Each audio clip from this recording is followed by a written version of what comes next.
Hi, my name is Corrine Harrison, and according to these records, we have a client by the name of Millie Larson who is due for a dose of ciprofloxacin 200 milligrams in 50 milliliters of 0.9% sodium chloride to be infused intravenously and ran over 30 minutes with a drip factor of 15 drops per milliliter for UTI.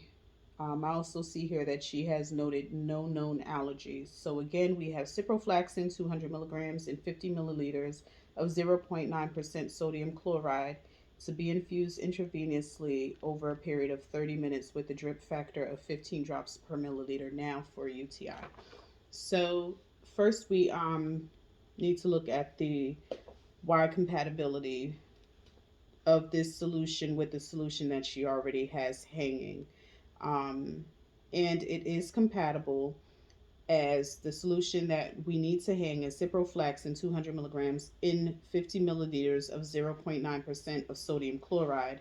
And what she currently has hanging is 500 milliliters of 0.9% sodium chloride, infusing at 125 milliliters per hour.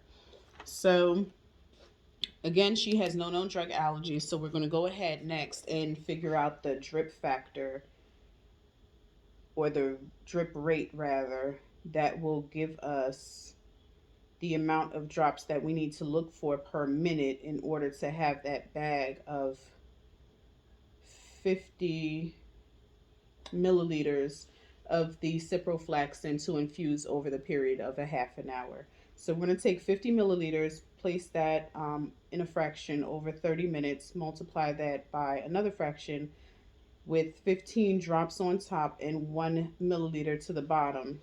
And once we work that out, the numbers are 750 over 30. And once you divide that down, we are left with 25. So 25 drops per minute will ensure that we will have infused 50 milliliters of this solution over the period of a half an hour. So again, that's 25 drops per minute. So now that we figured all of that out, let me perform some hand hygiene and we can gather our supplies together. Again, if the solution is Y compatible with the solution that she has hanging. She has no drug allergies. So we're going to get our supplies together, which are gloves, alcohol wipes. We have the secondary infusion set with a drop factor of 15 drops per milliliter with the expiration date 5/31/2026. And then we also have 0.9% sodium chloride for infusion, and it's 50 milliliters. So again, let me refer back to the MAR. We have ciprofloxacin 200 milligrams in 50 milliliters of 0.9% sodium chloride. And this is ciprofloxacin 200 milligrams in 50 milliliters of 0.9% sodium chloride. So again, ciprofloxacin, 200 milligrams, 200 milligrams, 50 milliliters, 0.9% sodium chloride, 0.9% sodium chloride. So again, ciprofloxacin 200 milligrams in 50 milliliters of 0.9% sodium chloride, ciprofloxacin 200 milligrams in 50 milliliters of 0.9% sodium chloride. And the expiration date listed here is July 2022. So now that we have all of our supplies together, we can go ahead and perform hand hygiene and check on the patient, which I'm going to take the MAR for. Okay, hello, my name is Corrine. Can I check your ID band? Yes, okay. Let me just provide you with a little bit of privacy, pull back the imaginary curtain. Your MAR states that your name is Millie Larson. Your name band says Millie Larson. Medical record states that your date of birth is 1/1/1936. Name band states 1/1/1936. Medical record number reads 123456. Your name band medical record number reads 123456. And again, no known allergies, and also listed here is no known allergies. Now, Miss Larson, we have your medication ciprofloxacin 200 milligrams to be infused now for your UTI. Have you had this medication before? Yes? Okay, good. Now, even though she has had it before, we still need to monitor her for any kind of allergic reactions, but especially for the first time that she receives the medication.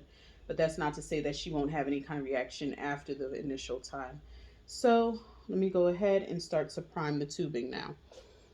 Perform more hand hygiene. We're going to open up the secondary IV set, untangle everything, put that in the trash.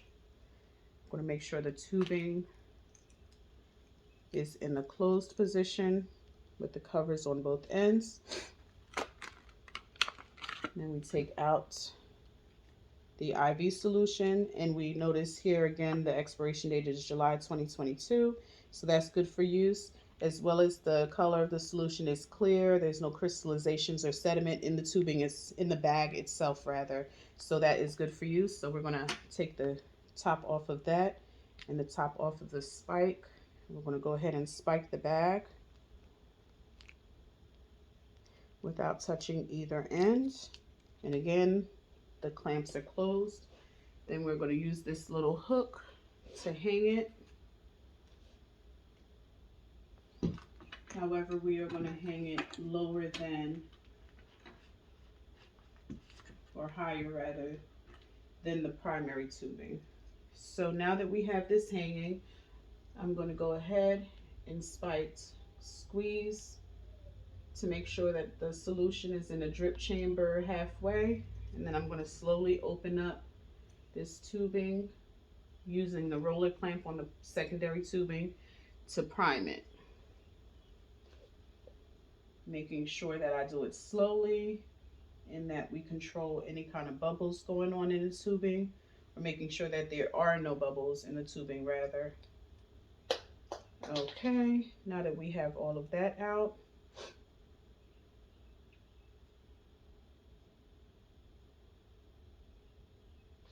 okay, then we're going to go ahead and close the clamp down so that it does not leak or waste rather. Now, once that we have that all set up and ready to go, I'm going to perform some more hand hygiene. I'm going to place a pair of gloves on, and we're going to check the current IV insertion site. Okay, Miss Millie, does this hurt? No? Okay, so I see that there's no redness, no swelling, no drainage or anything noted here at the insertion site. So it looks like this IV site is good to be used. I'm going to go ahead and throw those gloves away, perform some more hand hygiene.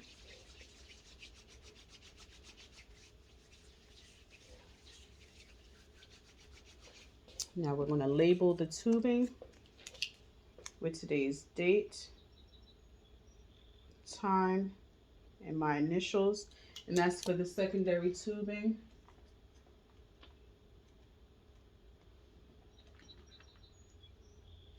Make sure that that's on there good. Now that that's all done, I'm going to take an alcohol wipe. I'm going to find the Y port on the primary tubing, and we're going to scrub the hub.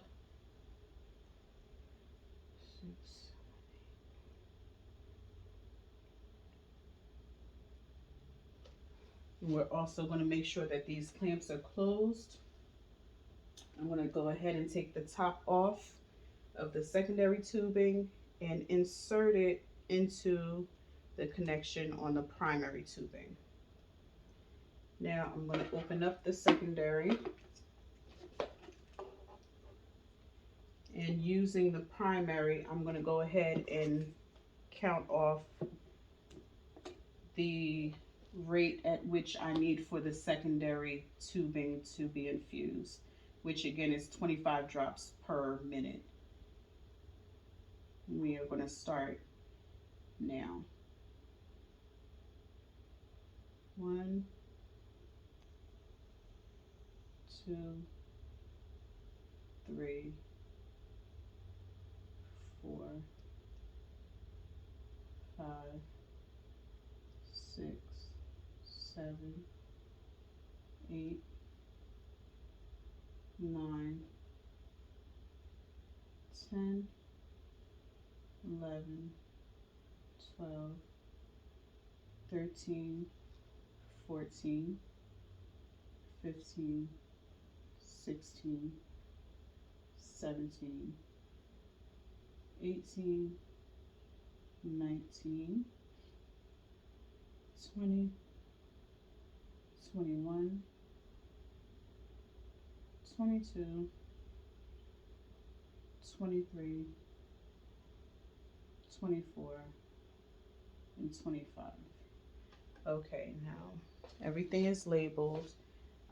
We have the drip factor of 25 drops per minute. Now I'm going to go ahead and perform more hand hygiene, and we are just going to go ahead and assess the insertion site again and assure that there's been no changes since the previous time that we've seen the insertion site.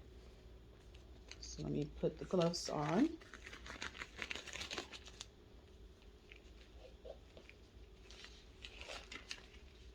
Miss Millie, I'm just going to look at your insertion site again. Does anything hurt here? No? No pain, no redness, no swelling, no drainage. Good. So I'm going to go ahead, throw those out, perform more hand hygiene, and now I'm going to document. Thank you.